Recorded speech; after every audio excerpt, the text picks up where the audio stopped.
반갑습니다. 저희 연구소가 올해로 한 10년 정도 됐습니다. 그동안에 이제 많은 분들과 소통도 하고, 다양한 의견 교환도 했고, 나름 뭐 시장을 좀 리드하는 오피니언 리더로서 역할을 해왔는데, 사실 아직도 많이 저희가 부족하고, 또 시장에 대한 어떤 뭐 올바른 정보 제공, 어떤 방향 제시, 이런 부분에 대해서 많이 고민들을 여전히 좀 하고 있고요. 어찌됐든 그래도 시장을 좀 더 면밀히 보는 입장에서 여러분들에게 어쨌든 시장에 좀 올바른 방향을 제시할 수 있도록 저희가 좀 꾸준히 연구를 할 예정이고요. 이 규제 돌파구 해답은 상가라는 본 제목보다는 아래 보시면은 이제 부재, 상가 시장 진단 및 신투자 전략에 대한 내용을 여러분께 말씀드리려고 하고요. 그러면은 이제 저희가 어떤 관점에서 이제 시장을 봐야 되느냐, 이 부분이 상당히 오늘의 키포인트가 아닌가 싶습니다. 그래서 이제 상가 시장을 한번 전체적으로 한번 둘러보고요. 그리고 이제 앞으로 우리가 시장을 그러면 어떻게 내다봐야 되느냐, 이쪽에 좀 관심을 오늘 좀 가져주시고요. 그래서 저희가 뭐 이제 10년 세월이 흐르면서 많은 분들과 저희가 이제 뭐 상담도 해보고 대화도 나눠보지만, 이제 물론 나름 뭐 시장을 이제 경험을 통해서 뭐 저희보다 더 달인인 프로인 분들도 있었지만은, 대부분들은 저런 뭐 객관적인 분석 과정을 거치지 않았다라고 뭐 이렇게 저희들이 판단을 내버리는데, 뭐 저희도 말은 쉽죠. 객관적인 분석 과정이 뭐냐라고 하면은. 근데 이제 대부분들 보면 모르겠습니다. 이제 시장 자체가 이제 좀 지인을 통한 투자가 상당히 좀 많았었어요. 지인들. 그 다음에 공급 시장의 어떤 공격적인 어떤 마케팅을 통한 뭐 일방적인 정보 습득, 뭐 이런 시장이 좀 주도적이다 보니까 좀 판단을 하시는, 객관적으로 판단하시는, 물론 이 시장에도 과거에도 이런 객관적인 얘기를 해줄 수 있는 그런 뭐 툴이라 그럴까요? 이런 업체들도 있었지만은, 이 컨설팅에 대한 문화 자체가 또 특히 우리 국내에는 정착이 잘 안 돼 있습니다. 그거에 대해서 어떤 비용에 대한 부담을 가지시는 건지, 아니면 수억을 투자하시는데 오히려 이런 문화 자체에 대해서는 상당히 익숙치가 않았어요. 저희는 이거 몸으로 체감하는 거를 말씀드리는 겁니다.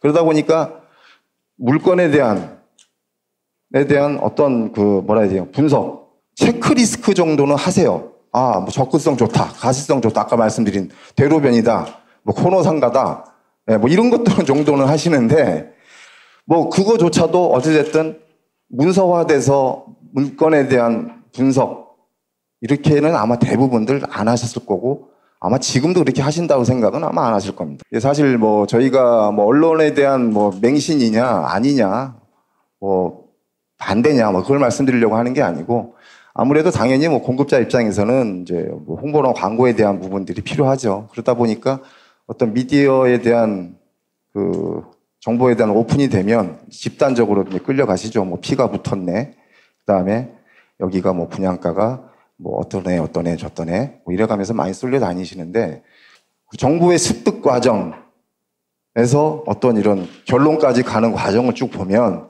이 중간 단계가 상당히 조금 아직도 좀 미흡한 시장이다라고 저희가 보고 있고요. 그러다 보니까 시장 정보에 대한 쏠림 현상에 의한 투자, 이런 상황이 많다 보니까 투자를 안 하셔도 될 분들, 이건 조금 뭐 아이러니하지만 투자를 상당히 많이 포기를 시켰어요.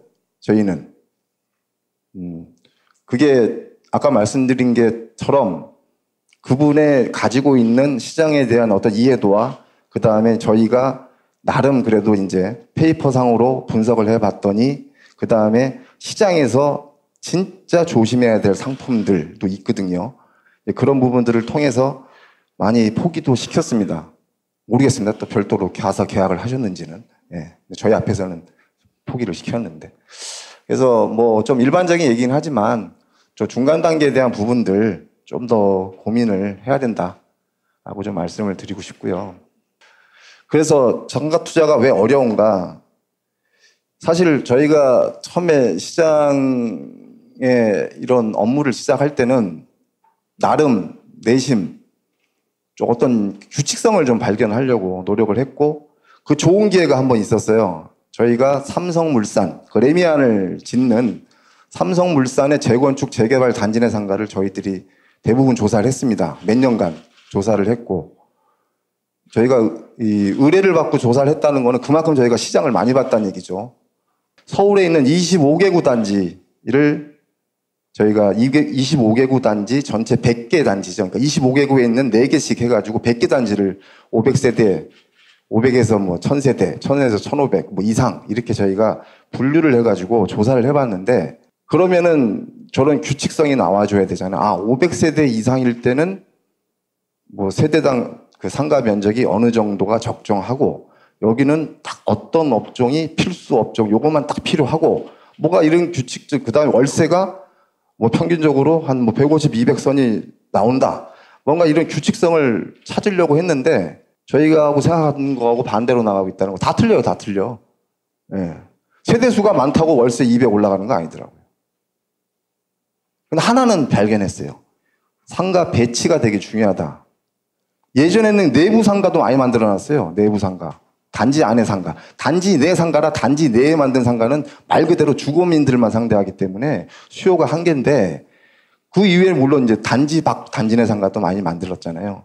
지금도 보면 택지지구 가면은 이 상가를 안쪽으로 많이 그러니까 주민 동선상으로 뽑아놓은 데가 있는데, 그거 사실 그렇게 생각만큼 좋은 건 아니라고 봅니다. 어찌됐든 저게 규칙성을 발견하기가 상당히 어렵다. 똑같은 상가 뭐 유형별로만 구분을 해도 그러다 보니까 저렇게 투자 자체가 뭐 선별하기 어렵지는 않다. 그 다음에 저희가 그걸 조사해 봤더니 저런 대부분들 다 초반에 배우 세대가 1000세대다. 뭐 지금이야 이제 그때만 해도 뭐 4인 가족 아니면 3인 가족 뭐 이렇게 계산을 하지만 지금은 아니잖아요. 2.5명 이하로 계산하지 않습니까? 지금은. 과거에 1000세대면은 곱하기 3을 했지만 지금은 2, 더 보수적으로 하면 2를 곱해야 되죠. 그러면은 더 낮아지지 않습니까? 실제 수요 인구 자체가. 그러죠. 과거에는 우리가 500세대 이하면 뭐 기본적으로 적정 배우 세대다, 고정 수요다라고 얘기를 했지만 아니잖아요. 이제 그 더블이 돼야 된다는 거잖아요. 근데 지금 웃긴 게 중개업 하시는 분들한테 저희가 왜냐하면 시세 조사를 해야 되기 때문에 들어갑니다. 그분들 아니면 뭐 나오기가 어려우니까. 근데 중개업 하시는 분들은 오히려 단지 내 상가를 별로 안 좋아하셔요. 대부분 부정적인 얘기들을 많이 하십니다. 그리고 다들 투자하셨다가 월세가 많이 깎였다라는 얘기들을 대부분들 많이 하셨어요. 그게 이제 저런 거에 대한 변동성을 인식하지 못했다는 부분들이죠. 그리고 이제 월세 유통구조라고 제가 이제 표현을 했는데 저 부분도 상당히 무시를 했다. 결국은 매입은 뭐 기존에 상가를 갖고 계신 분한테 매입하거나 아니면 이제 그 분양 시행사나 개발업체를 통해서 뭐 분양을 받거나 뭐 이런 부분들인데, 결국은 그분들한테는 내가 매입을 하지만 내가 돈을 받는 사람들은 이제 들어와서 장사하시는 분이잖아요. 뭐 기본적으로 아는 구도지만 거기에 대해서들은 대부분들 깊게 생각하지 않았다에 대한 부분들. 그래서 요거 크게 뭐 2가지로 말씀드렸지만, 이런 부분들이 결국은 시장에서 내가 또 관심 갖고 있는 지역에 가서 한번 좀 대입을 해보고 공부를 하는 데 있어서 이런 부분들도 한번 조금 인식을 하시고 가보시는 게 좋을 것 같고요. 뭐 이제 저희가 뭐 이렇습니다 저렇습니다 백날 얘기하는 것보다, 또 그러면은 이제 우리 세미나에 설명에 참석하신 분들은 이 시장을 어떻게 보고 계시냐, 사실 뭐 디테일한 것까지는 아니지만 그럼 왜 상가 투자를 하시려느냐, 뭐 이런 거에 대한 것도 저희들이 또 알아야 될 좀 이유가 있어서 이제 저희가 설문조사를 좀 받았습니다. 제가 뭐 성향조사라고 뭐 간단히 표현을 했는데, 저희 쪽에 이제 오신 분들 대부분들은 이제 3억에서 5억 정도에 대한 구간에 보유를 하신 분들이 좀 많았었고요. 그 다음에 뭐 5억대, 10억대, 뭐 그 이상, 보면 뭐 20억 이상도 뭐 계셨고요. 뭐 결국은 이제 투자하시는 건 당연히 뭐 임대 수익이 기본적인 목적이기도 하지만 대부분들 2가지를 다, 토끼를 다, 잡아갔으면 하는 그런 바람들이 있습니다. 향후에 내가 매매를 했을 때 시세 차까지 그 부분까지도 다 고려를 하고 계시고요. 그 다음에 물론 이제 이쪽 시장은 금액도 만만치가 않아서 사실 수요 시장이 그렇게 크진 않습니다. 그 다음에 기타 월세, 그 다음에 증여나 상속 관련해서 이런 분들도 이제 좀 관심들을 좀 갖고 계신 거고요. 그 다음에 그러면 어느 정도의 좀 기대 수익이나 이런 거를 좀 원하시느냐, 희망하는 수익률, 이런 게 나오면은 이제 투자에 접근하시겠느냐. 지금 이 시장이 아무래도 이제 뭐 다른 시장보다 뭐 아시잖아요. 이제 저금리다 보니까 대부분들 은행금리하고 비교들을 많이 하시니까 상대적으로 이제 우위에 있는 상품이다라고 판단을 하시죠. 그래서 보니까 이쪽에도 뭐 4, 5% 이상, 특히 이제 5, 6% 정도에 대한 수익이 있으면 나는 이제 좀 상가 투자에 적극적으로 해보시겠다라는 이제 이런 성향을 좀 많이 보셨고요. 뭐 그 이상의 것도 이제 뭐 결과가 나왔는데 아주 시장을 환상적으로 보신 분들도 여전히 물론 이런 것도 있긴 있습니다. 가끔 나옵니다. 나오는데 나올 수도 있고 만들 수도 있긴 해요. 예. 근데 그거는 진짜 시장을 좀 제대로 잘 알고 있는 분들, 상품을 개발할 수 있는 분들은 가능합니다. 지역이죠. 뭐 부동산은 아무래도 지역적인 선호도에 의해서 투자 관심도도 변하긴 하는데 보시면 그래도 대부분들은 이 상가 쪽 관심 있는 분들은 서울 전체 권역을 쪽을 좀 관심들을 많이 갖고 계셨고요. 그 중에서도 이제 또 강남권, 예, 이분들은 조금 자금력이 또 되시는 분들은 여전히 강남권, 그 외에는 이제 비강남, 기타 지역, 그다음에 이제 여전히 또 신도시에 대한 관심도. 근데 신도시가 저희가 이제 초기는 신도시 현상이에요. 그건 과거 분당도 마찬가지였고, 1기 신도시도 마찬가지고, 2기 판교, 광교 뭐 다 마찬가지입니다. 그거는 그럴 수밖에 없는 시장 상황이었는데 그걸 몰랐기 때문에 그런 거였어요. 몰랐기 때문에. 어떻게 신도시가 하루아침에 완성이 됩니까? 분당도 10년이 걸렸다고 하는데. 하지만 분당 10년 걸린 거를 자세히 들여다보신 분은 없잖아요. 예. 그냥 뭐 이게 아파트 입주가 시작되면 바로 뭔가 막 유동인구가 넘쳐나면서 상권이 형성될 줄 알았죠. 예, 그런 형성과 뭐 발전기와 뭐 이런 거를 저희가 사실 저희가 아니라 시장에 대한 이해도가 그만큼 없었죠. 그러다 보니까 아파트 입주가 시작되면은 내가 투자한 5억 상가, 6억 상가, 7억 상가에서 200, 300, 500이 나올 줄 알았잖아요. 예, 근데 지금도 반복되고 있지 않습니까? 위례 신도시도 가보시면 지금도 뭐 올 초보다 많이 들어와 있기는 해요. 입점을 많이 하긴 했는데 그래도 여전히 투자해 놓으시고 아마 스트레스 받으신 분들이 지금 많이 있습니다. 예. 근데 뭐 그거는 뭐 지역적인 선호와 관련해서 말씀드리는 건 아니고요. 좀 이런 좀 특색 있는 신도시가 특색이 좀 있지만 그런 것들은 접근하실 때 알고 가셔야 된다는 부분들. 보시면은 뭐 과거에는 그렇죠. 과거에는 매입가 자체가 뭐 쌌기 때문에 뭐 그러다 보니까 물론 뭐 땅값은 지금도 계속 오르고 있고 그런 자체에 대한 자본이득에 대한 부분들은 상승을 하고 있는데 중요한 거는 결국은 뭐 월세가 돌아가야 되는 부분들 그게 1차적인 목적이시니까 내가 200짜리 300짜리를 낼 수 있는 업종이 들어오려면 뭐 뒤에 가서 또 한 번 언급을 하겠지만 저희가 음식점 예를 들자면 보통 1,000만 원을 번다고 하면 5에서 10% 정도를 월세를 내십니다. 이분들이 5에서 10%. 물론 그 이상 내는 데도 있긴 하지만 저희가 여러 업종들을 분석해 보면 프랜차이즈 업종들을 거기서 그 비용 빠지는 걸 보면 5에서 10% 정도를 월세를 내셔요. 그러면은 1,000만 원을 버셔야 100만 원을 낼 수 있다는 거예요, 그나마. 그러면은 그 업종을 유치시킬 때 생각이 좀 하실 거 아니에요. 이거 팔아가지고 1,000만 원씩 벌 수 있을까라고 고민을 해보시지 않겠습니까? 막연하게 여기 세탁소 들어온대 커피숍 들어온대 이거보다는 그죠? 이 사람이 그럼 한 달에 100만 원 내려면 1,000만 원 정도는 벌 수 있을까? 슬쩍 우럭이라도 벌 수 있을 거 아닙니까? 그죠? 내가 뭐 4억 주고 샀네, 5억 주고 샀네, 200, 300을 맞춰가야 되는데 100만 원짜리를 내가 유치를 하겠냐고요. 버티시려고 하죠. 중개업소에다가 200짜리 나타날 때까지 버티겠다. 근데 이게 참 이게 현실적에서 쉽진 않죠. 그래서 이런 부분에 대한 수익 불안 부분들. 자금 여력은 뭐 자금이 안 되시면 안 하셔도 됩니다. 지금 뭐 이제 금리 인상 또 이제 조짐이 보이고 있고 특히 이쪽은 금리가 딴 시장보다는 조금 높습니다. 저희가 요즘 또 꼬마 빌딩 또 관심들이 좀 많으신 것 같아요. 그러다 보니 꼬마 빌딩이라는 게 저희가 꼭 이런 사각형 형태의 빌딩만 얘기하는 게 아니라 상가주택, 다가구 주택 이런 것도 다 넓은 의미에서는 꼬마 빌딩으로 저희가 들어갑니다. 그래서 뭐 10억대, 20억대. 예.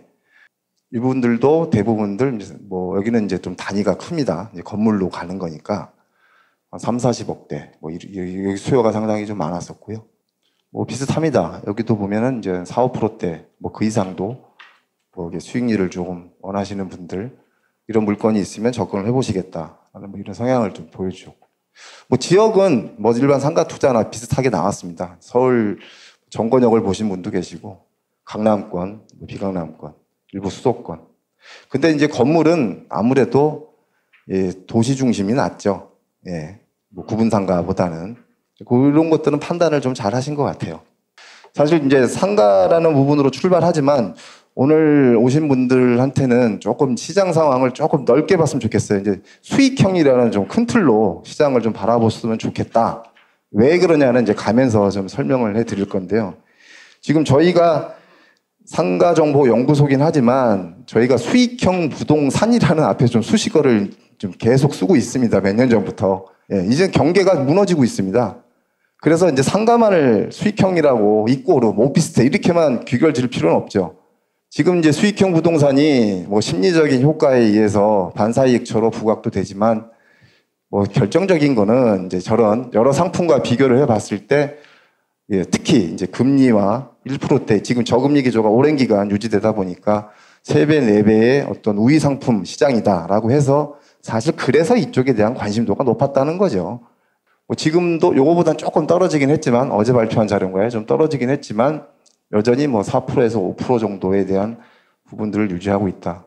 그래서 어쨌든 시장 우위를 점하는 상품이다 보니까 수요가 많이 몰렸다. 풍선 효과에 의해서가 아니라 저런 부분 때문에 이제 몰렸다라고 보고 있는 거고요. 그리고 이제 뭐 이 시장이 또 풍선 효과에 의한 부분이 아니라 이제 뭐 저금리 기조에 대한 부분들 저희가 뭐 금융위기에 뚝 떨어졌다가 중간에 살짝 올라갔다가 지금 계속 여전히 이제는 뭐 금리 인상에 대한 뭐 움직임이 지금 나타나고 있지만 여전히 아직도 그래도 뭐 저금리 기조가 유지되고 있고 그러다 보니까 이제 은행에 대한 이제 문턱이 낮아지고 뭐 돈 빌리기가 쉽다 보니까 뭐 최근에 이런 광고 많이 보셨잖아요. 1억에 3채, 뭐 5채 이런 거 많이 보셨죠. 예. 뭐 그런 시장이 형성되다 보니까 막 이제 또 몰려가셨죠. 그래서 이 수요가 확 늘어났습니다. 뭐 그래서 이 시장이 또 많이 관심을 또 받게 되게 됐고. 근데 이제 더 무엇보다도 이제 사실 이제 심각한 부분인 것 같아요. 이제 베이비 부머 1955년생 이후 그것도 이제 1차, 2차로 요즘에 또 나누더라고요.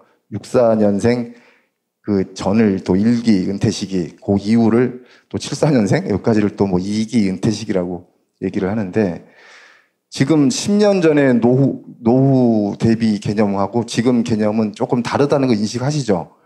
그때만 하더라도 내가 뭐 70까지 살까? 80까지 살까? 이제는 의무적으로 100세까지 살아야 되는 시대가 됐고 그때는 정년퇴직하면 한 15년, 뭐 길게는 15년, 10년 뭐 이렇게 해서 뭔가 자금 계획을 세우시고 했다면 지금 20년 갖고도 불안한 거잖아. 내가 살아있으면 어떻게 되는 거야? 그런 부분에 대한 것도 상당히 좀 걱정이 좀 되더라고요. 그래서 물론 이런 뭐 부동산을 통해서 어느 정도 생활 안정을 좀 유지시키려고 하는 것도 뭐 방법 중에 하나긴 하죠. 하여튼 베이비 부머에 대한 그 은퇴 수요가 늘면서 이 시장에 대한 진입 수요도 늘었다. 뭐 그렇게 보시면 될 것 같고요. 저희가 이제 수익형 부동산 투자 수요 유입 영향 요인, 네, 풍선 효과보다 뭐 이런 영향 요인이 있다라고 보시면 지금 이제 참 이것도 아까 제가 이제 뭐 저희가 초창기 때는 이제 뭐 3인 가구 그때도 참 많이 줄었다. 그때도 조사하면 사실 3인 가구도 좀 밑빠지긴 했어요. 뭐 2.8명, 2.7명 이렇게 계산이 되고 최근에 상권 조사를 해보면 진짜 그 2인으로 밀접하게 내려가는 그런 지역들이 의외로 많이 나옵니다. 서울에서도. 예. 뭐 2.5 빠진 데는 더 많고요. 역시 이게 보니까 1인 가구, 2인 가구가 진짜 늘긴 늘었다. 이제 저희도 이제 체감을 하는 부분인데 이러다 보니까 이 시장의 맞춤형 상품들이 얼마나 많이 나왔습니까? 뭐 오피스텔에 대한 부분도 많이 나왔죠. 원룸텔, 뭐 도시형 생활주택, 그 다음에 이제 뭐 분양형 호텔, 뭐 이런 것도 많이 나왔잖아요. 그래서 이제 이런 다양한 상품이 좀 나오기도 했고, 또 이런 부분들은 아시지만 이제 소액 투자잖아요. 대부분 1억대. 그 다음에 뭐 대출 50% 받으면 뭐 2천만 원 갖고, 뭐 3천만 원 갖고 할 수 있고, 뭐 이러다 보니까 이런 시장이 결국은 이 수익형 부동산을 관심 수요들을 많이 끌어들였고 실질적으로 많이 투자가 됐고 오피스텔은 대부분들 공급 시장에서는 다 잘 됐었어요. 예, 택지지구들 어디 가도. 그래서 이렇게 영향 요인이 좀 있었다. 이제 금리 인상이면 이제 빌린 돈이 많으면 당연히 이제 이자를 많이 내야 되는 이제 시장 구조였는데 10년 전에는 기억나시는지 모르겠는데 2002년도 월드컵 더 전 얘기죠. 어떻게 보면 그때는 저 상가 대출 받을 때 혹시 받으신 분 계신지 모르겠어요. 8% 9% 막 이랬었어요. 대출 이자가 지금은 이해 안 되죠. 근데 이제 그러면 금리 인상이 되니까 그럼 이 시장도 이제 어렵다. 어려운 시장은 맞죠. 나는 근데 뭐 빌릴 돈을 내 자금에 대비해서 이 정도 감안을 했는데 뭐 이런 좀 계산상의 차후가 있을 수는 있겠지만 더더욱 결국 이제 금리 인상에 대한 부분으로 우리가 이제 시장을 바라야 될 부분은 더더욱 이제 월세에 대한 변동성이 없는 걸 찾아내야 된다는 얘기죠. 결국은. 예. 올라가지 않고 내가 처음에 내 셈법으로 맞춰놨던 그 금액에서 최소한 내려가지 말아야 된다는 거죠. 그걸 찾아내야 된다는 거. 옥석가리가 더 중요한 이제 시장이 됐다는 거죠. 그 부분을 저희들이 더 들여다보려면 업종에 대한 부분들을 좀 더 면밀하게 좀 들여다봐야 된다. 부분들. 그리고 예전에도 그랬잖아요. 뭐 상가는 30% 이내에서 차입금에 대한 부분은 30% 이내에서 가는 게 정상적이다라는 얘기를 사실 뭐 누누이 말씀드렸고, 그건 저가 아니라 뭐 대부분들 그렇게 말씀을 하셨어요. 예.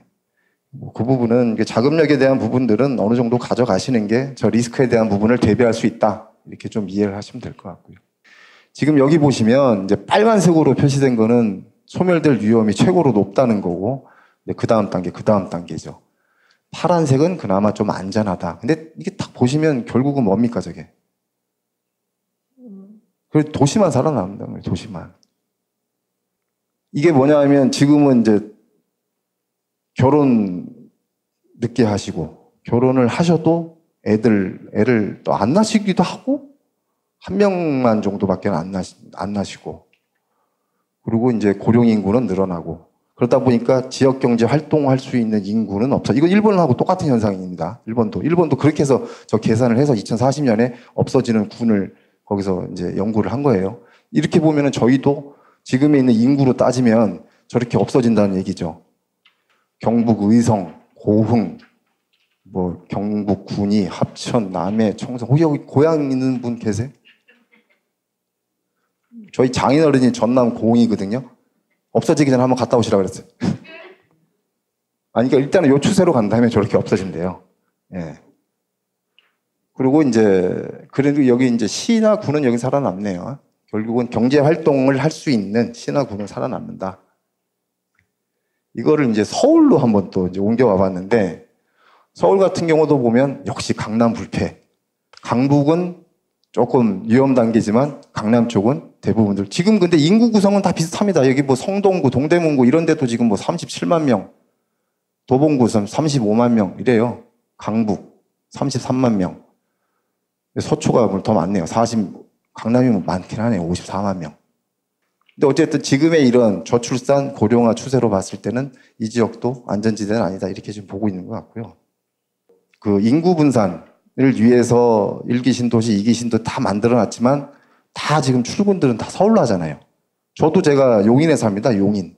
신분당선이 다니는 용인에 사는데 저도 서울로 출근해요. 제 돈을 다 서울에 쓰고 있어요. 저도 보면은. 동네 상가를 한 달에 몇 군데나 이용할까? 대부분들은 다 이렇다는 거죠, 지금. 소비 자체가 대부분들 모도시 중심으로 이루어지다 보니까 저희가 대부분 상권을 얘기하다 보면은 좋은 상권들이 대부분 또 강남이나 또 강북에서도 물론 이제 수요가 많은 이쪽이 다 집중이 된다는 거죠. 경제 활동 인구. 저 부분이 또 이제 상가와 관련해서는 또 중요한 키워드고요.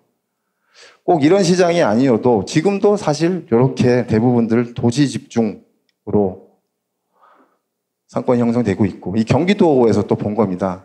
경기도도 그나마 이제 서울하고 접근성이 좋은 인접 지역들은 그래도 소멸에 대한 위험성이 좀 낮다라고 좀 분석을 한 것 같고요. 지금 이제 아파트 2부에서는 아마 이제 주거 부분을 가지고 얘기하는데, 지금 뭐 대부분들 주거 부분에서의 관심은 그거잖아요. 더 오를까? 내려갈까? 뭐 이거 결국 오를까 내릴까를 갖고 아마 이제 판단을 하실 건데, 대부분들 오른다라고 하시는 분들은 인구가 지금은 예전만큼의 지금 출생 인구는 줄고 있지만 지금 31년까지는 인구가 어쨌든 늘어나고 있는 추세랍니다.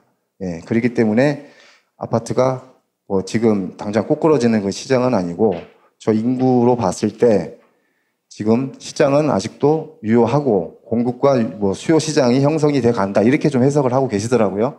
예, 뭐 일단은 31년까지는 좀 안심하시고 가시자고요.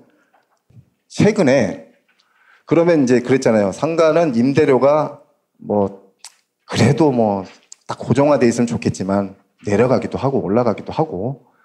근데 최근에 임대료가 상승된 지역을 가지고 이제 보도가 나와서 그걸 저희가 한번 좀 정리를 하고 분석을 좀 해본 겁니다. 여기는 왜 올랐을까에 대한 그 부분이 우리한테 중요한 거잖아요. 이게 지금 전국적으로는 뭐 3.3제곱미터는 7만 원인데 한 뭐 3배씩, 뭐 4배, 5배 올라간 지역이 있다는 거죠. 이건 평균치기 때문에 그 이상도 있습니다. 근데 대부분들은 이제 역세권. 근데 역세권이라는 게 뭐 역에서 500m, 뭐 1000m.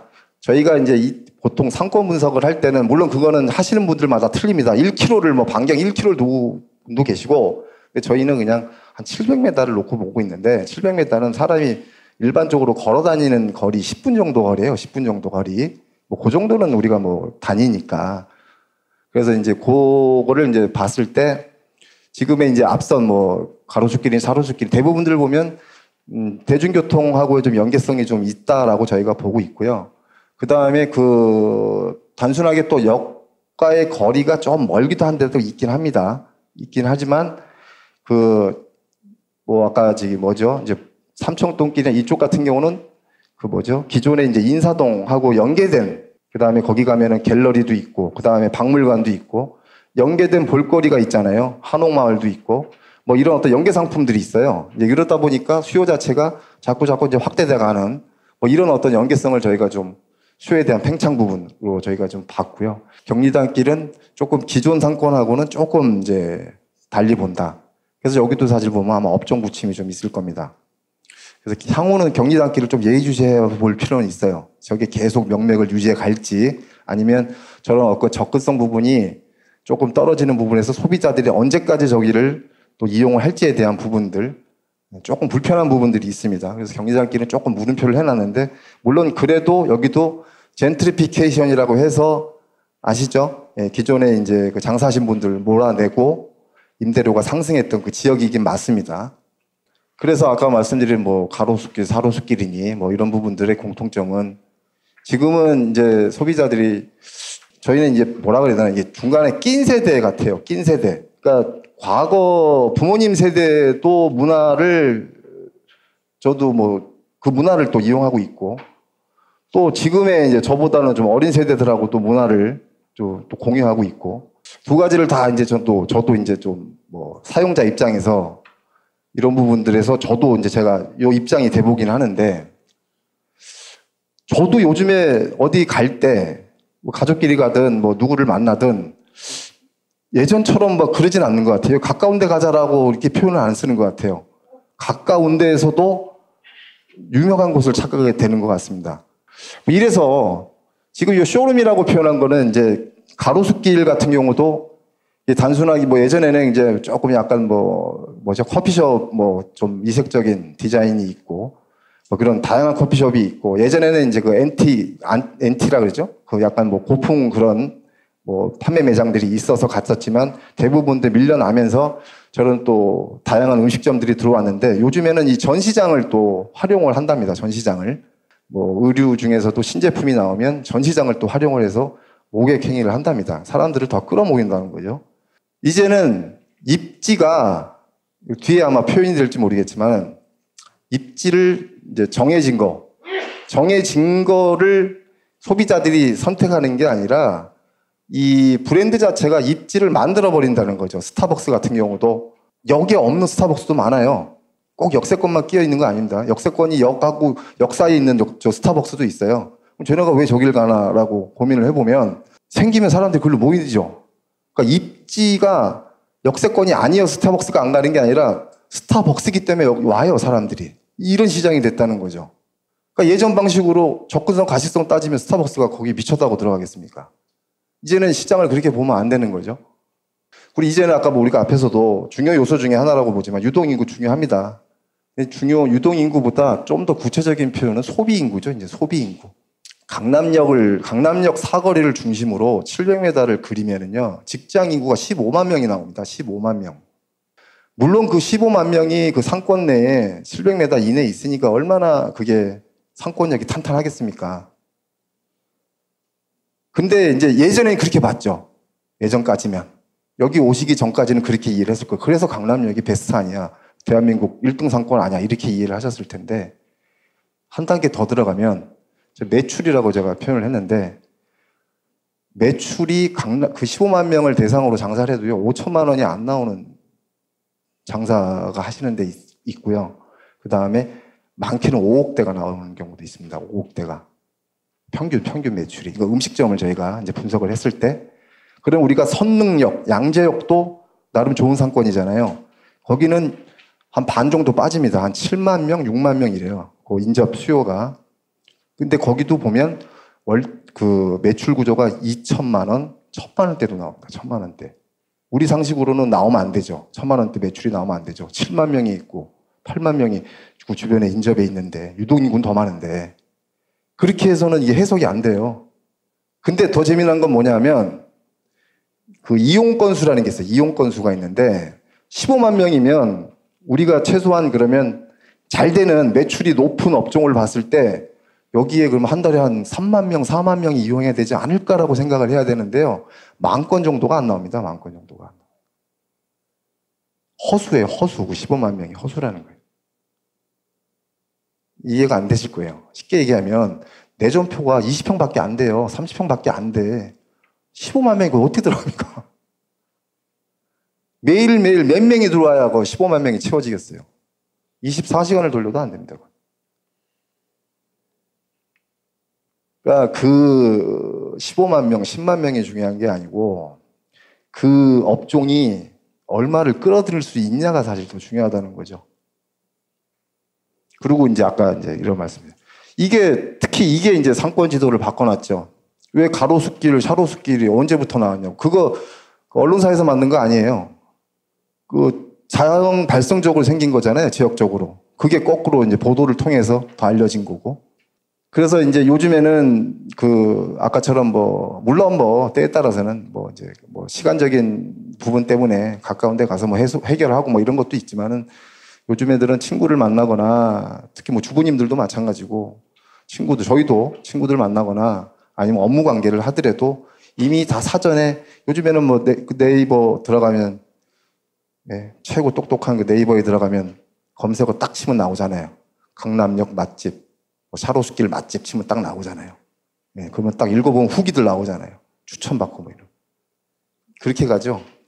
야, 신사역에서 1번 출구 제일 가깝대. 이렇게 가는 분은 없어요. 이게 상권 지도를 바꿔놨습니다. 근데 이게 이제 좀 죄송한 얘기지만 연세 드신 분들은 요즘 애들 왜 저래라고 생각할 수 있는데 그게 아니라 이제는 시장을 이렇게 이해를 하셔야 된다는 거죠. 소비자들이 이렇게 움직이고 있다는 걸로 이해하시죠. 우리 때는 안 그랬어. 이렇게 생각하시면 안 된다는 거죠. 요즘은 이렇게 소비자들이 이렇게 하는구나라고 이해를 하셔야 되잖아요. 직접 우리가 그렇게 하고 있으니까. 그래서 이런 소비 행동의 변화. 그래서 이제 가까운 데 가자가 아니라 거기 가자다. 상가 투자도 아까 제가 여러 그 팁을 드렸잖아요. 그 배우 세대가 막연하게 있는 배우 세대가 중요한 게 아니라 내가 가지고 있는 점포 컨디션을 보면 이제 뒤에 아마 좀 사례가 있을 겁니다. 그래서 이제 저희도 이건 개인적으로 반성도 하지만 너무 오랫동안 이 시장을 저희도 부동산학 관점에서 여러분께 조금 정보 전달을 해드렸던 것 같아요. 오늘 좀 사과를 좀 드리겠습니다. 이 얘기는 뭐냐 하면 부동산은 말 그대로 저런 관점에서 보면 이미 고종물이다 보니까 운명으로 받아들인다는 거죠. 이미 내가 사놓은 거. 어떻게? 언젠간 나가겠지. 좀 버티지 아니면 이 자리는 좋은 자리니까 잘 나갈 거야. 대부분들 그렇게 해서 잘 해소가 되는 분도 있지만 그 반대적인 분들도 상당히 많았다는 거죠. 근데 저 관점에서는 해결이 안 나옵니다. 운명적인 관점에서는 해결이 안 나오는 거죠. 이제는 소비 행동 관점에서 봐야 되죠. 그러면은 내 상가에 소비자들을 오게끔 하면 어떻게 해야 될까라고 이제 고민을 해봐야 된다는 거죠. 어떤 업종을 유치해야 내가 200, 300이 유지가 될까? 이제 이 관점으로 보셔야 된다는 거죠. 아, 여기는 대로변이고 접근성 가시성이 좋으니까 잘 나가는 일부 빼놓고는 아니면 방법은 있어요. 그러면 좋은 업종 옆에다가 뭐 예전에 파리바게트 가면 뜨레주르가 따라다녔잖아요. 그거 희한하더라고요. 그래서 이제 관점을 여기는 딱 고정물이니까 운명적으로 받아들인 게 아니라 이걸 어떻게 하면 내가 고민을 해서 이거를 가치를 높일까를 이제 우리는 고민을 해봐야 된다. 오늘 사실 제가 말씀드리는 큰 요지 중에 사실 이거를 좀 말씀드리고 싶고, 이 임대업도 비즈니스잖아요. 예, 고민을 하시면 되고 그 고민이 그렇게 어렵지는 않습니다. 고민을 안 하시려고 했고 이런 고민까지 해야 되나라는 생각을 아마 닥쳐보지 않으신 분들은 대부분들 또 안 하신 분들이 많았을 거고. 시장을 한번 전체적으로 한번 정리를 해볼게요. 그래서 지금 앞서 말씀드린 대로 부동산 학적인 관점이 아니라 이제는 상가는 결국은 사용자가 있어야 되고 그 사용자, 이용자가 있어야 되는 거잖아요. 그래서 요즘에는 이런 식으로 소비자들이 정보 취득을 하고 실질적으로 저렇게 취사 선택을 하는 비율이 점점 아마 늘어날 거다. 그러면 내 점포를 유명하게 만드는 거는 내 점포의 접근성, 가시성으로는 백날 그 동네 사람들 외에는 몰라요. 예, 명소를 만들려면 업종으로 승부를 거셔야 된다. 이제 보통 이제 저희가 이제 그 가족 단위로 저희도 식사를 많이 하러 갑니다. 이제 저는 이제 저하고 집사람하고 이제 아들하고 딸하고 아들이 있어요. 보통 이제 식사하러 가면은 음식이 나오면 어른이 먼저 딱 뜨고 먹잖아요. 사진부터 찍어야 돼요. 지금은. 순서가. 아니, 찍으라고 해요. 먼저 찍어. 지금은. 그리고 바로 이제 SNS, 뭐 이런 인스타그램, 뭐 이런 데다가 올립니다. 그렇게 해야 된대요. 근데 습관이 돼 있어요. 습관. 매번 그럽니다. 매번. 처음에 한두 번인가 이렇게 했는데 계속 보니까 이제는 찍으라고 얘기할 정도로 습관이 돼 있어요. 예. 이게 문화 자체입니다. 하루에 뭐 1000만 개 이상씩 올라온답니다. 과거에 어떤 우리가 소비층 개념, 소비층들이 상가를 이용하는 개념에서 하는 게 아니라 소비자들이 이제 점점 시장의 어떤 리더 역할을 하고 있기 때문에 상가 시장을 바라보는 저희가 관점 자체도 너무 물리적인 조건에 의지하면은 100% 답을 얻어내기는 어렵다. 그래서 이제 가치 판단에 대한 부분들을 이제는 그 어떤 물리적인 조건이 아니라 저희가 그쪽으로 좀 가자. 저희가 이제는 여기서 뭐 언론사에서 주최를 했지만 언론사에서 제공하는 정보가 아니면 사실 저희가 정보 취득이 어려운 시절이었잖아요. 오랜 기간 동안. 하지만 PC가 나오고 이제 핸드폰, 모바일이 발전이 되면서 지금은 바로바로 정보를 취득하고 지금은 이제 취득뿐만이 아니라 여러분 자체가 정보를 생산할 수 있잖아요. 처음 가본 집인데 여기 와보니까 이런 집이 있었어 해서 SNS에 올리면 이게 여러분 자체가 뉴스 생산자지 않습니까? 이렇게 시장이 바꾸고 있죠. 욜로족이라고 들어보셨어요? 욜로족? 욜로족이신가요? 네, 한 번 사는 인생? 그러니까 뭐라 해야 되나, 이제 본인의 가치 중심으로 살자라는 이런 거더라고요. 뭐 음식을 뭐 취하든 뭐 물건을 사든 이런 게 점점 이 시장에서 또 일코노미라는 또 뭐 1인 가구가 또 워낙 증가하다 보니까 이런 시장. 그래서 이런 신개인주의, 이런 식들이 이제 어떤 시장을 이용자 시장으로 지금 가고 있다. 그리고 이제 요즘에는 워낙 이런 수요가 많다 보니까 포털 자체도 저런 컨텐츠를 만들어서 운영을 합니다. 집 근처에 가까운 맛집 정보. 이런 거를 서비스를 해요. 회사 근처 맛집 정보 서비스. 이런 시장으로 이해를 하셔서 상가를 고르셔야 된다는 얘기를 하는 거고요. 그래서 이런 업종 파워가 과거에도 어떤 중요성들이 없지는 않았지만 이 부분들을 너무 강가를 해 오셨고, 하지만 이제는 이 부분들을 조금 현미경 들여다보시듯이 이제 보셔야 된다.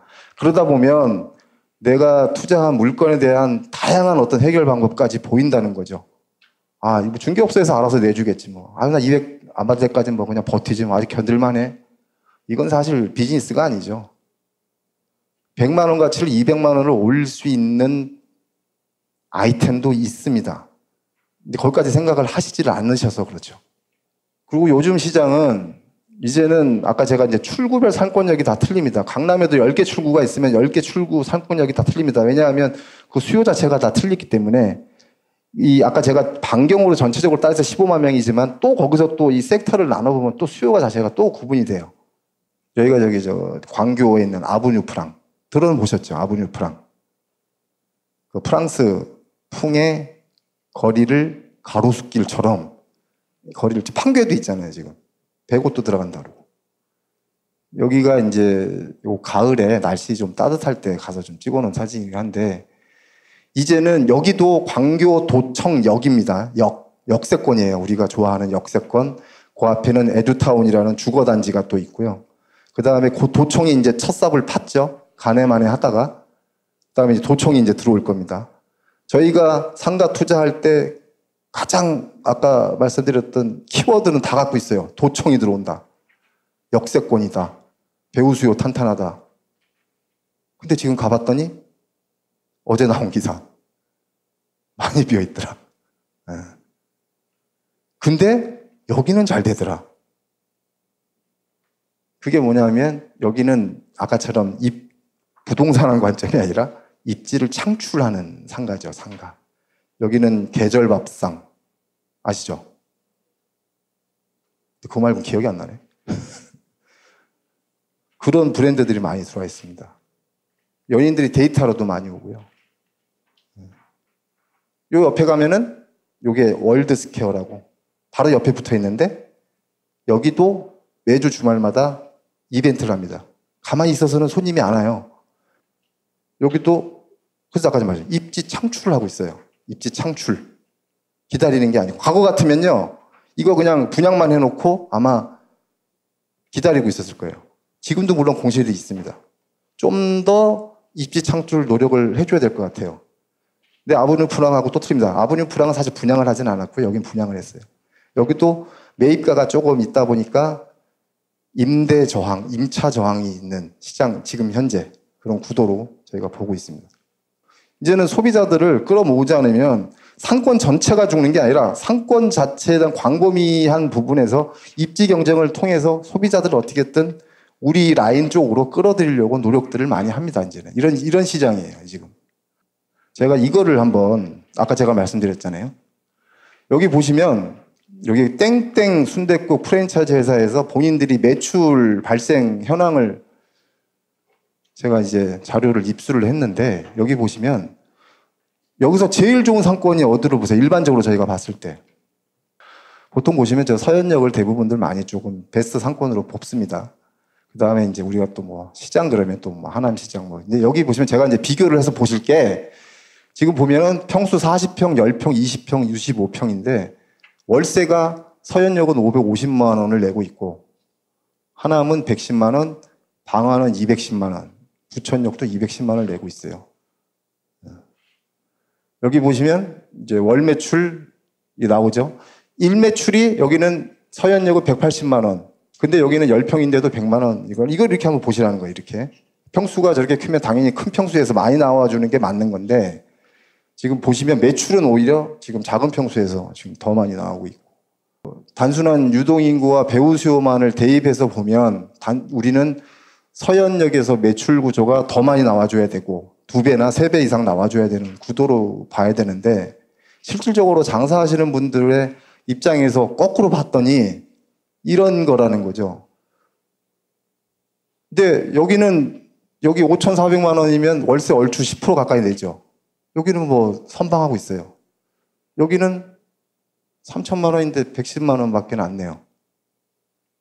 주인한테 가서 얘기해 줘야 되나? 라는 생각이 들어요. 저희는 이제 월세 기준으로 저희가 이걸 역으로 하면 거꾸로 올라가 본 거예요. 상권이 좋다고 하는 거하고 우리가 일반적으로 봤을 때 하고 왜냐하면 맞아 떨어져야 된다는 거죠. 그러면. 근데 여기는 뭐 이렇게 매출이 나오고 있고. 근데 거기에 대비해서 월세는 뭐 10% 미만이죠. 뭐 5% 정도 되나? 이렇게 내고 있다는 거죠. 이런 걸로 봤을 때는 업종에 대한 부분들이 결국은 월세를 좌지우지한다는 거죠. 지금 기존에는 저희가 상권의 특징을 보고 시장을 접근하는 방식이 물론 그 방식이 틀렸다고 말씀드리는 건 아니지만 그 방식 선에서 대부분들 분석이 끝나버렸다 보니까 그리고 대부분들 매입을 하시면 그 다음 단계에 대해서는 뭐 우리 김 사장님이 알아서 해주실 거야. 뭐 대부분 이렇게 가셨으니까. 그래서 이런 상황들이 있다라고 보시면 내가 꼭 큰 평수나 저런 대형 상권이냐 가야 되느냐 아닐 수도 있다는 거죠. 내가 이제 동네 상권 가셔도 이런 상황이 발생될 수 있다는 거죠. 그래서 매출에 대한 부분들이 내 투자 수익에 대한 부분하고 상당히 연관성이 있는 부분이다. 접근성, 가시성이 아니라 몇 번을 말씀드리는 부분입니다. 월세의 영향 요인이라고 제가 요소라고 이제 표현을 했는데,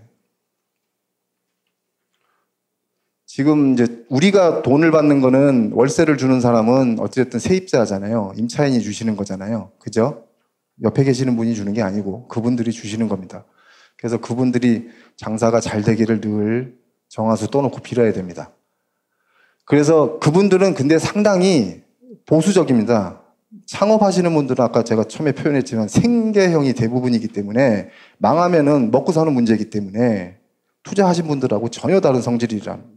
그래서 그분들은 상권 분석이나 입지 분석을 더 기가 막히게 하세요. 더 밀도 있게 하시고 진짜 그 통행량도 조사하시고 합니다. 그래서 사실 그 상가도 시세 선택하는 것도 있어요. 그래서 그분들은 이 매출에 대한 부분이 민감할 수밖에 없죠. 그래서 그 매출 구조에서 결국은 잘 나와줘야 우리 건물주한테, 상가주인한테 돈을 주시는 거고요. 그리고 특히 또 이분들은 가성비를 많이 따지죠. 지출에 대한 부분은 최소한 줄이려고 노력을 많이 하는 부분들.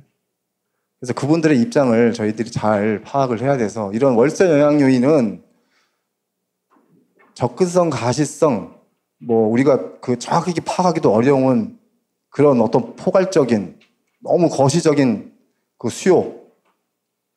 15만 명 있어 여기는. 껐떡없어. 이 관점으로 접근하면은 쉽지 않은 시장이다. 이 표현을 쓴 건 뭐냐면, 이제 아파트는 점점 인구가 이제 줄다 보니까, 이제 당연히 이제 소형 평수대의 수요가 늘어나는 측면이다 보니까, 요즘에 이제 뭐예요? 84도 아니고 5구가 많이 팔리잖아요. 그죠? 요즘에는 지금도 분양이 잘 돼요. 엊그저께도 어디더라? 백년산인가 어딘가도 또 엄청 많이 몰렸고, 홍은동 쪽도 많이 몰렸고. 저는 앞으로 상가 투자를 할 때, 물론 이제 아까 뭐 매입가 부분이 좀 있다 보니까 점포 비용이 평수가 커질수록 비싸서 대부분 1층은 10평 단위로 대부분 쪼개는데, 저는 이제 그런 발상의 전환도 좀 필요하고, 차라리 저는 올라가거나, 뭐 꼭대기까지 올라가자는 얘기가 아니고요. 한 층 정도나 올라가는 층으로 본다면 조금 넓은 공간을 활용하시는 게 좋다라고 좀 봅니다. 왜냐하면 요즘에는 이제는 우리가 식당에 가서 단순하게 이제 테이블에 앉아서 먹고 나오는 공간만 필요한 게 아니라 약간 뭐 휴식 공간도 좀 필요하고 아니면 어떤 인테리어 공간을 통해서 손님들한테 뭔가 좀 볼거리도 제공하는 이런 시장들이 자꾸 가고 있기 때문에 공간 활용도 측면에서는 10평에서 빡빡하게 물론 아까 순댓국 24시 돌려서 5천만 원, 6천만 원 그런 것도 괜찮은데요. 좀 금액적인 부분 아니면 좀 더 어떤 활용도적인 측면에서는 저는 좀 올라가는 것도 괜찮다라고 좀 보고 있고 그런 시장이 점점점 가지 않을까. 이제 뒷부분에서도 이제 조금 이제 얘기가 될 것 같고요. 그래서 지금 이제 가로수니 사로수길이니 이런 부분들이 지금 이제 점점 뜨고 있는데 왜 골목 상권이 떴냐라고 저희가 이제 알아봤더니 왜 떴냐 하면 그분들이 워낙 이 대로변이나 좋은 자리들은 비싸니까 싼데 찾아 들어가다 보니까 자꾸 저렇게 후미진 데를 찾아 들어갔는데 나름 상품에 대한 경쟁력은 있고 임대료는 비싸고 그래도 장사는 해야 되고 그래서 저렇게 들어가다 보니까 지금의 SNS가 큰 역할을 해준 거죠. 한번 갔다 왔더니 맛있네. 소문. 네. 그래서 그런 샤로수길이 망리단길이 이런 것들이 지금 뜬 겁니다. 우리는 투자 관점에서 봤을 때 이런 골목 시장이 앞으로 점점 더 이제 아마 그리고 지금 요게 맞물려 떨어지는 게 정부에서 도시재생 산업 이제 가잖아요. 이 시장으로 지금 가잖아요. 그죠? 이 정권에서는 계속 이걸로 갈 겁니다. 이제는 옛날처럼 신도시 인구도 늘어나지도 않고 인구 팽창 시기가 아니기 때문에 신도시는 내서 만들 수도 없고 결국은 이제 리모델링 하자 개념으로 가지 않습니까? 있는 거. 그럼 아파서 떨어지는 거죠. 그리고 이제 문화 자체가 골목 상권에 대한 부분들이 소비자들이 이제 많이 인식했기 때문에 대로변 상가가 이제 중요하지 않은 거예요. 네. 거기에 명소가 되면 소비자들은 어쨌든 달려간다는 거죠. 그런 시장으로 이제 바뀌어가고 있기 때문에 우리가 이제 풍선 효과에 대한 조는 그래도 어쨌든 관심은 있는 시장이다. 라고 보면 될 것 같고. 그리고 이제 저는 이거를 말씀드리는 게 단지 내 상가는 진짜 투자가 어렵다. 상가가 투자가 어렵다고 보면은 단지 내 상가 내지는 지식산업센터를 보는 게 제일 안정적입니다. 그나마. 왜 그러냐 하면 고정 수요가 그래도 있기 때문에. 예, 단지 내 상가, 그 다음에 지식산업센터는 아파트형 공장이죠. 2010년도에 이제 개명을 한 이름을 지식산업센터로 바꿨는데 거기는 왜냐하면 직장 수요가 있어서 그럽니다. 직장 수요가. 가급적이면 근데 거기는 이제 편의점이라든가 구내식당, 그 다음에 뭐 문구, 병의원, 필수 업종들이 몇 가지가 있어요. 그거는 장수 업종들입니다. 이제 그런 것들을 염두에서 가시는 게 좋고. 물론 단지 내 상가는 뭐 아시겠지만 중개업소 들어올 거고, 뭐 편의점 들어올 거고, 세탁소, 미용실 정해져 있잖아요. 일반 보수박원 정도 들어올 거고. 다산 신도시가 이제 상가가 이제 열립니다. 이제 올해부터 이제 움찔하기 시작했고요. 물량 자체는 아마 내년부터 많이 쏟아져 나올 것 같고요. 그 다음에 지금 아까 말씀드린 대로 아브누프락이나 이런 대형 복합 상업 시설들이 또 시장을 또 주목시킬 상품으로 조금 예정이 돼 있고요. 골목 상권은 뭐 내 동네를 보시는 것도 좋지만 그 서울시 우리들 가게라고 홈페이지가 있어요. 거기 보시면 서울시에서 골목 상권들을 이렇게 분석을 해놨는데 물론 그건 창업자 입장에서 분석을 한 겁니다. 서울시 우리들 가게라고 들어가시면 아주 친절하게 잘 만들어놨어요. 그러면 이 골목골목을 이렇게 분석을 해놨는데 여기는 창업 위험도가 뭐 높다 낮다 뭐 이런 걸 업종별로 구분을 해놨습니다. 뭐 그런 걸 가지고 학습하시면은 상당히 도움이 되실 겁니다. 뭐 주변에 그 배우 수요라든가 이런 것도 파악이 되니까. 그다음 뭐 금리 인상은 이제 본격적으로 내년도에 아마 또 시장에 조금 영향을 미칠 요소로 좀 보고 있고요. 정리를 하자면 상가를 뭐 투자하기 전에 물건에 대한 뭐 면밀 주도한 부분을 보시는 건 당연한 거고 대신에 이제 어떤 과정상에서 너무 지나친 물리적인 조건만 기인해서 보시는 게 아니라 결국은 월세가 나오는 유통구조를 보시면 이것도 하나의 팁인데 그러면 내 상가를 판단해 줄 수 있는 게 프랜차이즈 업체 아무 데나 전화하셔가지고 여기 나 장사하려고 하는데 여기 좀 분석을 해달라고 해보세요. 아주 기가 막히게 분석을 해줄 겁니다. 그런 과거에 우리가 뭐 늘 귀에 못이 박히게 뭐 들었던 그런 관점에서 보시는 게 아니라 얼마든지 상품에 대한 부분을 이제 앞에만 보지 마시고 뒤에서도 보시고 위에서도 보셔야 된다. 그 어떤 문제점도 또 파악이 될 수가 있고 어려움을 극복할 수 있다. 그래서 이제는 목에 목숨을 거는 투자로 가는 게 아니라 뭐 저런 표현들을 많이 들어보셨는데 저는 업종의 목숨을 거는 투자가 돼야 된다. 이게 사실 오늘 좀 말씀을 드리는 키워드고 여기 아까 이제 투자 자체에 대한 분석이 어려우면 수요가 묶여있는 가두리 상권을 보셔라. 입지를 보셔라. 그게 이제 보통 단지 내 상가나 지식산업센터. 앞에서 기존에 여전히 이제 신도시를 좀 유망지역으로 보시는 분들은 좀 시간이 지난 상권은 괜찮아요. 그러니까 예를 들어서 지금 오히려 거꾸로 뭐 판교를 가셔서 보는 것도 괜찮습니다. 시절이 한 4, 5년 지난 상권들을 보시는 게 괜찮습니다. 거꾸로. 예.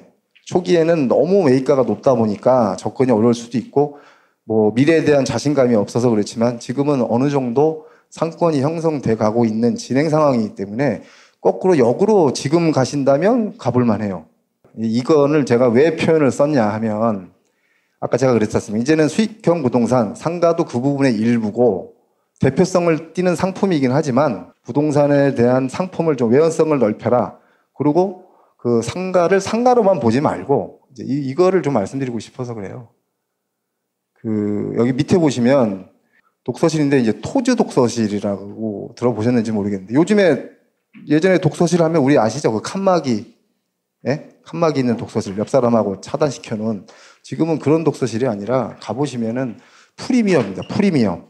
그냥 뭐 커피숍 같은 분위기도 나고 애들이 이렇게 뭐 정보 공유도 할 수 있는 뭐 이런 커뮤니티 시설도 있고요. 주거단지에 있는 상가가 망가진 상가가 있다면 한 층 자체를 저렇게 전환시켜도 된다는 거죠. 매입을 해서. 예, 주변에 물론 뭐 이런 독서실이 있지만 여기는 대부분 기존 형태의 독서실이다 싶으면 저런 프리미엄급으로 전환시켜보는 것도 괜찮다. 요즘엔 쉐어하우스라고 많이 하잖아요. 죽어도 수익형이 되잖아요. 요즘에는 이 프리미엄급 쉐어하우스 넓은 평수를 방 한 칸씩 주고 그 다음에 중간에 이제 서로 공유할 수 있는 저 공간들을 뭐 공간 공유 면적을 같이 쓰게끔 하고 뭐 주방이나 이런 시설도 아주 현대적으로. 경쟁력은 가격 경쟁력이죠. 오피스텔은 보통 대부분 도로변에 나와 있는 거는 50만 원, 평균 보면 60만 원 정도씩 해요. 근데 이런 것들은 주택가로 들어갈 수가 있어요. 그래서 단독주택이나 다가구 주택 이런 것들, 특히 이제 단독주택 같은 경우는 변형이 또 가능하죠. 그러니까 그 상가를 그 공간으로만 본다면은 단독주택을 그 공간으로만 본다면은 그냥 뭐 기존에처럼 임대만 놓고 해야 되지만 소비자들이 이제 꼬이게끔 해야 된다. 꼬이게끔. 또 이런 시장이 또 상가, 이거는 한 상가를 4개 업종이 쓰고 있어요. 4개 업종이. 하여튼 4개 업종이 같이 한 공간에서 쓰고 있어요. 이거는 점포 쉐어링이라고 좀 쓰죠. 점포 쉐어링. 아까는 쉐어하우스, 점포 쉐어링. 네, 상가 쪽에도 이렇게 가능하다는 거죠.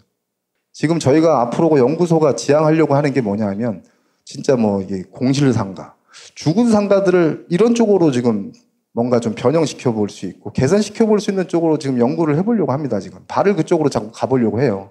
뭐 이게 이 지역이 좋다 나쁘다라고 말씀을 드리는 게 아니라 앞서서 이제 쭉 나열한 것 중에서 이제 도시재생 사업이 정부가 이제 앞으로 지향하는 사업이고 그리고 이제 뭐 가로수길이니 샤로수길처럼 점점 이제 어떤 골목 상권에 대한 이슈화가 이제는 소비자들도 뭐 쉽게 뭐 각인이 돼 있고 그러다 보니까 정책적으로나 아마 그 지역 내에서도 그 상권 발전을 위해서 골목 상권들을 상당히 많이 띄울 겁니다. 그러다 보면은 이제는 소비자들이 과거에 불편해서 가지 않았던 지역들이 이제는 좀 더 조명을 받을 거고 우리가 보통 대학가 하면은 뭐 홍대 상권, 뭐 건대 상권, 뭐 이대 상권 이렇게 대부분들 얘기를 하고 뭐 기존 이제 수요도 있지만 뭐 중국인들이 뭐 많이 와서 뭐 최근에 임대료가 낮아졌네, 높아졌네. 사실 거기에 저희가 일희일비할 건 아니고요.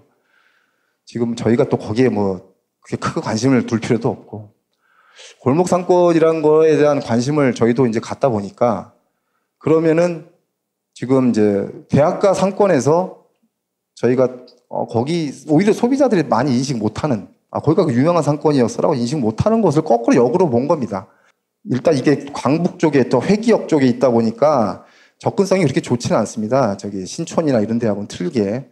그러다 보니까 여기는 대부분들 인접 수요들이 많고 학생 수요들이 많고 근데 여기가 의외로 거래가 잘 돼요. 거래가 잘 되고 있고 다가구 주택, 상가, 근린 이런 쪽이 여기도 우리가 보통 한양대 그러면 한양대는 되게 단절 상권으로 인식을 합니다. 그 철도가 2호선이 지나가다 보니까 앞에는 상권이 없죠. 그냥 대학가만 뒤로 이렇게 산등성으로 이렇게 돼 있고 그러다 보니까 여기도 상권으로는 여기 그 병원 쪽으로 내려가면 물론 이제 먹자 상권이 형성이 돼 있는데 여기도 그렇게 썩 뭔가 좀 이렇게 좀 심리적으로나 상권 자체가 안정화돼 있지는 않은데 근데 여기에 또 특이한 점은 왕십리하고 요 뒤로 또 이렇게 연계가 돼 있다는 거죠. 아까 우리가 처음에 그 가로수길이나 샤로수길 말씀드릴 때 상권 연계라고 말씀드렸잖아요. 여기는 왕십리하고 이쪽 수요가 적지 않습니다. 상당히 지금 뭐 활성화돼 있잖아요. 양재동은 이제 잘 아시겠지만 이제 R&D 연구개발단지로 이제 개발 호재가 이미 나와 있고 그리고 이제 저 시민의 숲이 이제 개통이 됐잖아요. 그러다 보니까 또 이미 여기는 이제 그 자동차 회사 기아하고 이미 농협 뭐 이런 데가 또 수요들이 있고 이쪽이 점점 관심 수요가 지금 늘어나고 있는 추세입니다. 그래서 여기도 물론 골목이 지금 뭐 상당히 또 세분화되어 있긴 한데 여기도 한번 좀 눈여겨보시고 지금 눈여겨보시라는 거는 어차피 학습은 필요합니다. 어느 지역을 보시든 가셔서 뭐 바로 한눈에 꽂혀가지고 뭐 투자로 이행하시는 분들은 거의 없을 겁니다. 저희가 또 말씀드린 거의 한계는 뭐 이겁니다, 이거예요라고 말씀드릴 수는 없는 거고요. 지금 아까 말씀드린 그 과정상에서 어느 관점으로 시장을 바라봐야 되느냐 거기까지만이라도 여러분께서 오늘 저하고 공감을 했으면 하는 바람이고 거기까지가 이해가 됐다면 뭐 다 듣고 나니까 뭐 아는 얘기인데도 될 수 있겠지만은 그래도 이거를 상품과 또 대입시키는 건 또 다른 방법입니다. 다른 얘기예요. 그거는 또 다음 단계에서 또 해야 될 일이고 투자가 잘못돼도 해결할 수 있는 방법들은 저희가 지금 강구를 하고 있고 찾고 있고 그 부분들은 뭐 있다고 봅니다. 예, 또 그렇다고 너무 거기에 대해서 좌절하거나 아까 입지 운명적인 그런 측면에서 받아주시면 안 되고요. 얼마든지 개선할 수 있는 또 상황들이 있다고 보고요. 하다 보니까 여기까지 왔네요. 고맙습니다. 예.